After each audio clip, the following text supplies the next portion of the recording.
भारत हमेशा पाकिस्तान को मैली आंख से देखता है। फितना खवारिज और दूसरे दहशतगर्द ग्रुप अपनी नापाक अजाइम के हुसूल में कोशा हैं। पाकिस्तान की अवाम और मुसल्लह अफवाज मिलकर इन अजाइम को नाकाम बना देंगे। आप 6 साल के एक बच्चे को भी एक पर्चा दे देना कि वो पढ़ के सुना दे, तो वो शायद इससे ज्यादा अच्छे तरीके से पढ़कर सुना। आप जरा इसकी बकबक सुने, फिर उसके बाद। भारत पाकिस्तान को हमेशा मैली आंख से देखता है और दूसरी जानब फितना अल ख्वारिज और दीगर दहशतगर्द तंजीमें अपने नापाक मकसद के हौसले में खुशाइन है।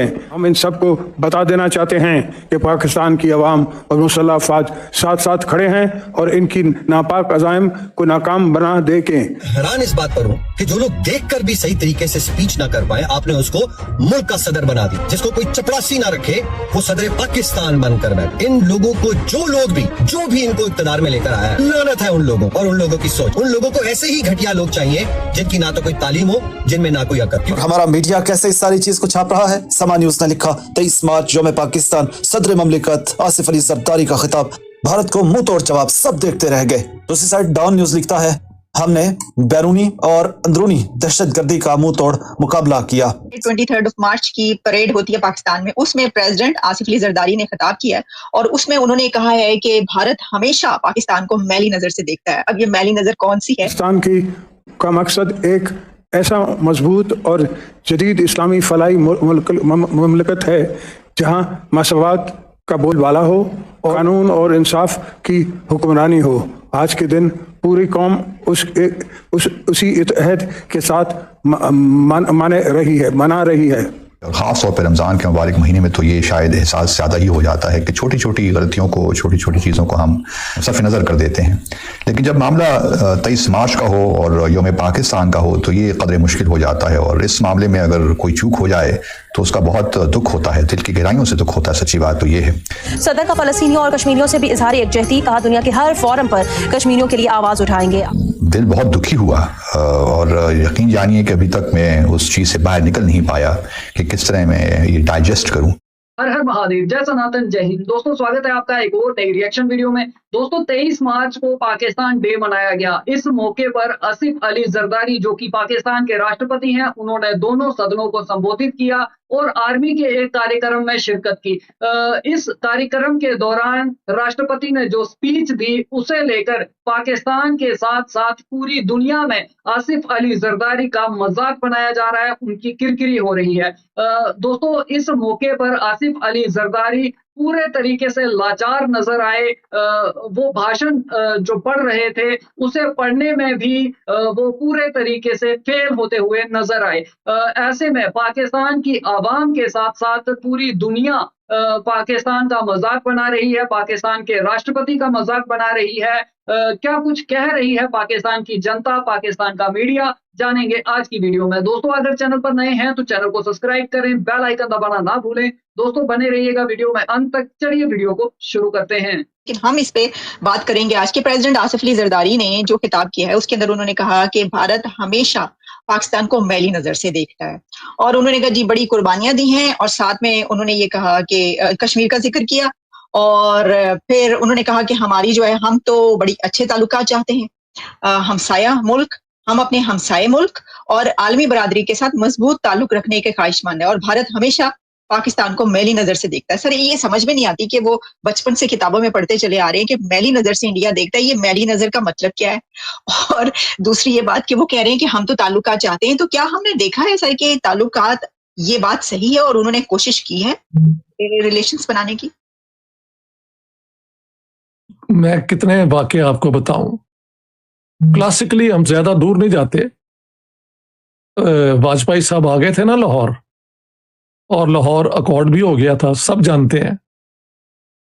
आसिफ अली जरदारी साहब माफ करना इंटेलिजेंट आदमी है और इतने अनपढ़ भी नहीं हो सकते कि उन्होंने पता कि जब वो अकॉर्ड होता है और स्टेट्स के दरमियान होता है, गवर्नमेंट्स रिप्रेजेंट द स्टेट, उसको अगर आपके जनरली सैबोटाज कर दें तो ये मैली नजर से ज्यादा मेरे ख्याल से सीरियस एक कोशिश है कि हिंदुस्तान पाकिस्तान का कभी समझौता या दोस्ती या ट्रस्ट बिल्ड ना हो।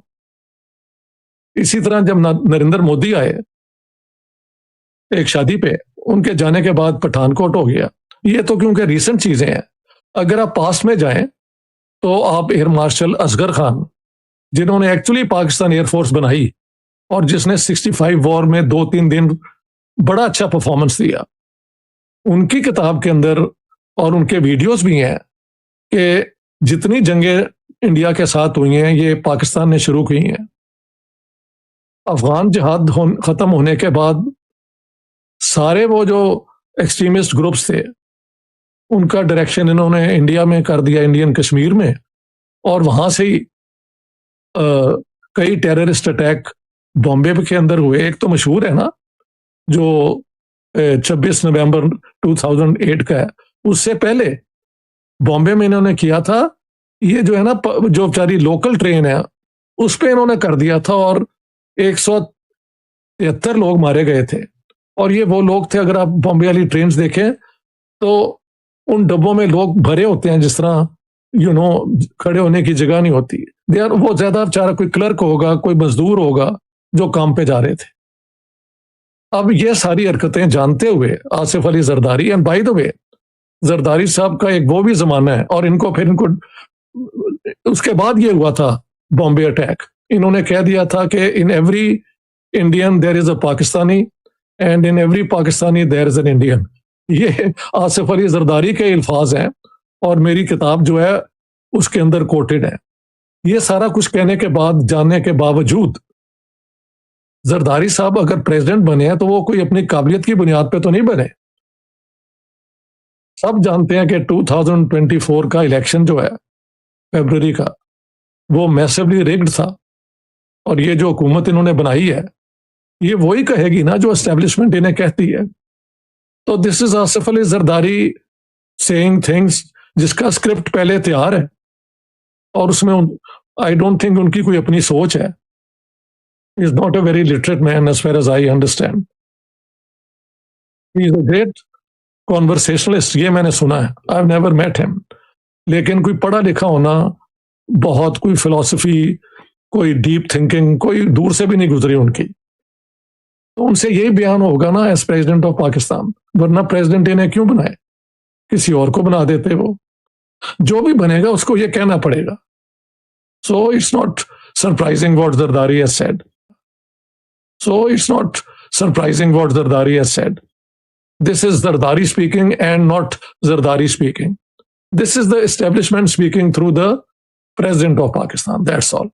तो जी हाँ, बिल्कुल सही बात है। आप देखिए कि जिस शख्स ने पाकिस्तान की एयरफोर्स को बनाया उसने कितनी बार ये बात कही है कि हर हमला, हर युद्ध जो है, हर जंग जो है वो पाकिस्तान ने शुरू की। लेकिन इतना कहने के बावजूद भी, इतने सबूत होने के बावजूद भी, इतने लोगों ने, और ऐसा नहीं है कि सिर्फ उन्होंने ही ये बात कही है, कई और लोग भी हैं जिन्होंने इस बात को माना है, इस बात को सामने रखा है कि हर जंग जो है वो पाकिस्तान ने शुरू की। लेकिन तमाम जो सबूत है, तमाम जो ऐसे लोग हैं उन्हें नजरअंदाज कर दिया जाता है और सिर्फ यही कहा जाता है कि इंडिया ने हर बार जो है हम पर हमले किए, इंडिया हमसे दुश्मनी रखता है, इंडिया हम पर हमला करना चाहता है। लेकिन हकीकत जो है बिल्कुल इससे उल्ट है। और अब कई लोग जो है वो इस बात को समझ भी रहे हैं।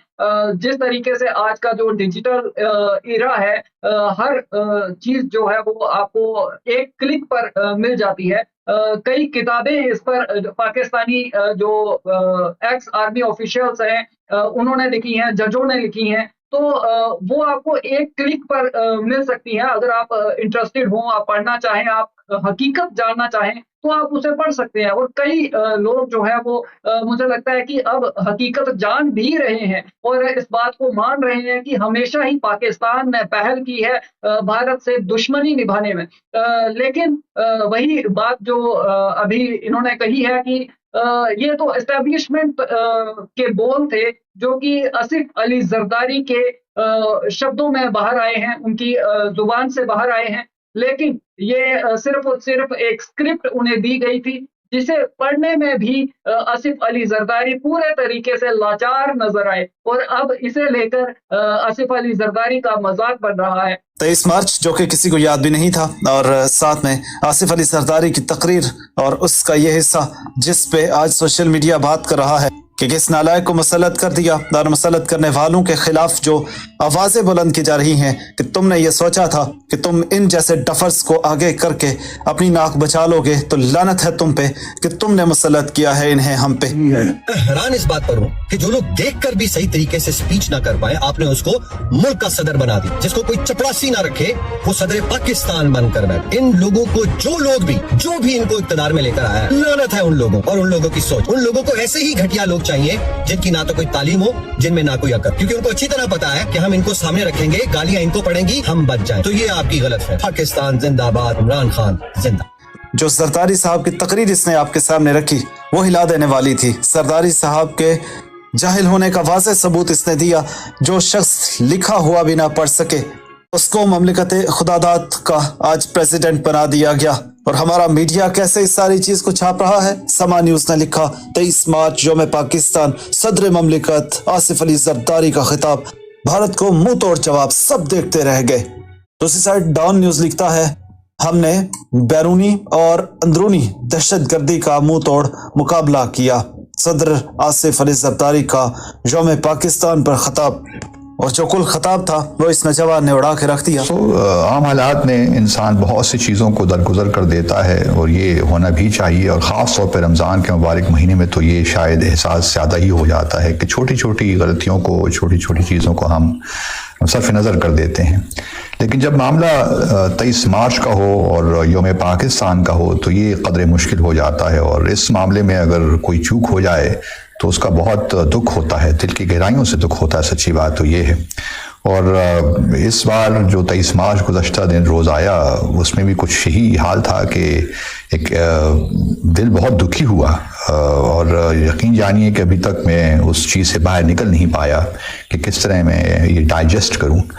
जब मैं कल देख रहा था, मैं बराह रास्त तो नहीं देख पाया लेकिन कुछ हेडलाइंस मैंने देखी कि जी हमारे सदर पाकिस्तान का बल्बल अंगेज़ खिताब और उन्होंने लहू गरमा दिया। कुछ चैनल्स हैं पाकिस्तान में जो शायद उनको नज़र नहीं आता या उनको सुनाई नहीं देता, लेकिन गुज़श्ता रोज़ सदर पाकिस्तान का जो खिताब था उसने न सिर्फ हमें मायूस किया बल्कि दुनिया भर में एम्बैरस भी किया।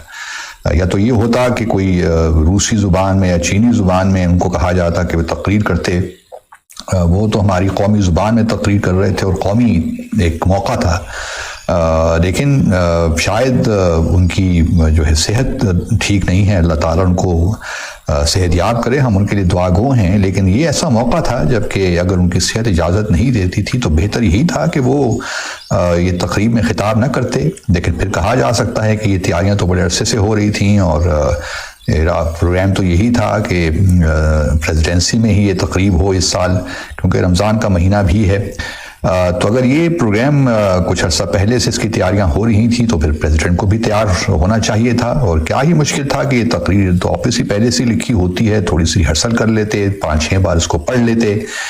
लेकिन लगता कुछ ये है कि एक न जाने शायद सदर पाकिस्तान की तो तकरीर उर्दू शायद बहुत कमज़ोर है, हमारी तरह ही है। अल्फाज का जो प्रोनंसिएशन है वो भी दुरुस्त नहीं है। और फिर लगता ये है कि जो एक कांटेक्ट होना चाहिए वो भी दुरुस्त नहीं है। जहाँ अल्फाज चाहिए होता है पढ़ना वहाँ कुछ और पढ़ लेते हैं। तो एक डिस्कनेक्ट हमें नज़र आया प्रेसिडेंट में और फिर अलील लगे हमें। तो ये मौका नहीं था कि हम तकरीर तो चलिए उसमें तो एक रवायती बातें होती ही हैं, लेकिन उसमें एक जान भरना ये भी कमाल फ़न, एक फ़न है। और ये फ़न खिताबत किसी किसी को नसीब होता है। लेकिन ये मैं हरगिज़ नहीं कह रहा कि सदर मोहतरम को ये फ़न आता नहीं है। अब चूँकि उनकी सेहत इजाज़त नहीं दे रही तो मेरा अपना ख्याल तो यही था कि इस तकरीब को अगर यही होना था तो कुछ और कर लिया जाता। तो दोस्तों आपने देखा किस तरीके से मतलब पाकिस्तानियों को, पाकिस्तानी जर्नलिस्ट को, पाकिस्तानी एक्सपर्ट्स को जो है ऊपर कवर करने की कोशिश करनी पड़ रही है कि वो बीमार थे, वो ऐसे थे, वो वैसे थे। अगर भाई बीमार थे तो क्या किसी ने कनपट्टी पे बंदूक लगाई थी कि आकर के भाषण दो, आकर के जो है स्पीच दो, इंडिया के खिलाफ जहर उगलो? अगर इतना ही तुम्हारे पिछवाड़े में जो है कीड़े उछल रहे थे और इंडिया के खिलाफ बकलोली बकैती करनी थी तो भाई तो पूरे तरीके से रिहर्सल करके आते और अच्छे से अपनी तकरीर करते। लेकिन पाकिस्तानियों का तो यही हिसाब है। पाकिस्तानियों से उम्मीद भी क्या की जा सकती है, सिवाय अपना मजाक उड़वाने के पाकिस्तानी कुछ नहीं कर सकते। फिर चाहे सामने इनका प्रेसिडेंट ही क्यों ना हो, इनके मुल्क का जो है सबसे सर्वोच्च नागरिक ही क्यों ना हो, ये अपनी बेइज्जती करवाने से बाज नहीं आते। तो चलिए दोस्तों, वीडियो खत्म करते हैं। और आपने देखा किस तरीके से पाकिस्तानी ही भिगो भिगो कर जूते मारते हुए नजर आ रहे हैं, अपने ही मुल्क के राष्ट्रपति को जो है खरी खोटी सुनाते हुए नजर आ रहे हैं। दोस्तों, ये सिर्फ और सिर्फ पाकिस्तान जो है वो प्रोपोगेंडा करता है, फेक नैरेटिव चलाता है। ये साबित हो चुका है कि आप देखिए, अगर ये उनके खुद के लफ्ज होते, उनका खुद का भाषण होता, तो उन्हें एटलीस्ट इस भाषण को देते वक्त, इस तकरीर को करते हुए उन्हें कोई दिक्कत का सामना नहीं करना पड़ता। वो अपने लिखे हुए लफ्ज जो है वो अच्छे से बोल पाते और अपनी आवाम को अच्छे से स्पीच दे पाते, सुना पाते। लेकिन हुआ इसका बिल्कुल उल्ट, क्योंकि एस्टेब्लिशमेंट की तरफ से उन्हें एक पन्ना दे दिया गया जिसे उन्हें पढ़ना था, और वो इस पढ़ने को पढ़ने में भी पूरे तरीके से लाचार और बेबस नजर आए। अब कुछ लोग जो हैं वो ये कहते हुए नजर आ रहे हैं कि हमारे राष्ट्रपति ने यानी कि पाकिस्तानी राष्ट्रपति ने इंडिया को आंखें दिखा दी। तो भाई, जिस शख्स को बोलना नहीं आ रहा वो क्या घंटा आंखें दिखाएगा वो क्या मुंह तोड़ जवाब देगा? तो आपको अपने गिरेबान में झांकने की जरूरत है और खुद को सही करने की, दुरुस्त करने की जरूरत है। इंडिया को कोई फर्क नहीं पड़ता, इंडिया को घंटा फर्क नहीं पड़ता आपके कुछ भी कहने से।